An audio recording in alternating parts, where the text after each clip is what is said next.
नमस्कार, मैं हूं सुदर्शन चक्रधर। चक्र रिव्यू में आपका स्वागत है। महाराष्ट्र विधानसभा के चुनाव परिणाम आए, 5 दिन बीत गए हैं और ईवीएम घोटाले का शोर 5 गुना बढ़ गया है।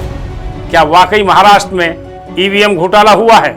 और काउंटिंग के बाद कहां चली गई हैं सारी ईवीएम मशीनें? कौन कौन कैसे कैसे उठा रहा है, इस पर सवाल। और क्या हो सकता है इस मामले में आगे? क्या कुछ सीटों के नतीजे बदल भी सकते हैं? चलिए आज के चक्र रिव्यू में जानते हैं इसके पीछे की हकीकत। महाराष्ट्र विधानसभा चुनाव का रिजल्ट आने के बाद से ही ईवीएम पर बवाल मचा हुआ है। राज्य में एक बार फिर से ईवीएम को लेकर विपक्ष की ओर से आवाजें उठने लगी हैं। देश प्रदेश के सभी विपक्षी दल महाराष्ट्र में ईवीएम घोटाले का आरोप लगा रहे हैं। कांग्रेस अध्यक्ष मल्लिकार्जुन खड़गे ने तो ईवीएम के खिलाफ भारत जोड़ो जैसी देशव्यापी यात्रा निकालने का ऐलान किया है।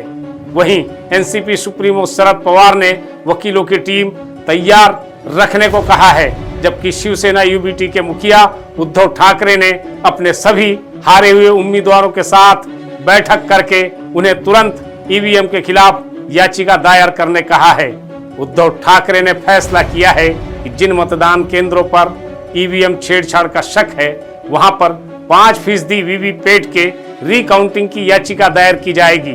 उन्होंने अपने सभी पराजित उम्मीदवारों को आदेश दिया है कि जिन पोलिंग बूथ पर ईवीएम छेड़छाड़ का शक है, वहां पर 5% वीवीपैट की दोबारा गिनती करने की याचिका 29 नवंबर शाम 5 बजे से पहले दायर कर दी जाए। नियम के तहत पराजित उम्मीदवार नतीजे के 6 दिन के भीतर 5% वीवीपैट के रिकाउंटिंग की मांग कर सकते हैं और चुनाव आयोग को उनकी मांग मानना बंधन कारक होगा। तो जाहिर है कि ऐसे में अपील किए गए क्षेत्रों में दोबारा रिकाउंटिंग हो सकती है और कुछ सीटों के नतीजे बदल भी सकते हैं। महाराष्ट्र में खबरें चल रही हैं कि 95 सीटों पर डाले गए वोटों और गिने गए वोटों में अंतर है।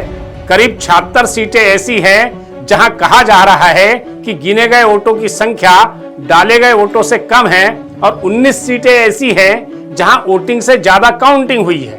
तो सवाल यह है कि क्या ईवीएम का इस्तेमाल वोटों की संख्या में छेड़छाड़ करने और विजेता घोषित करने के लिए किया गया है?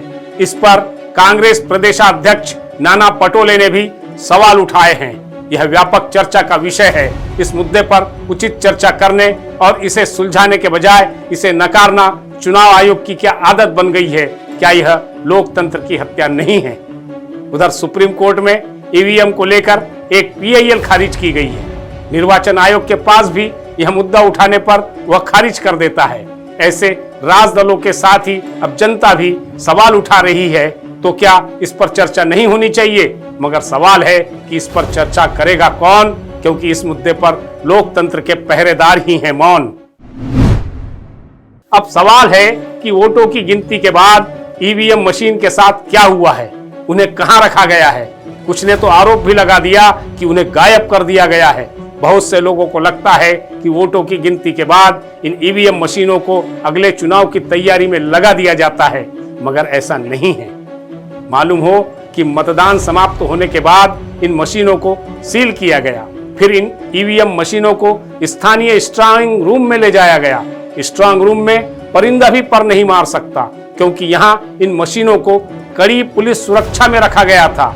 हाँ, ये और बात है कि पुलिस भी सत्ता पक्ष की गुलाम होती है।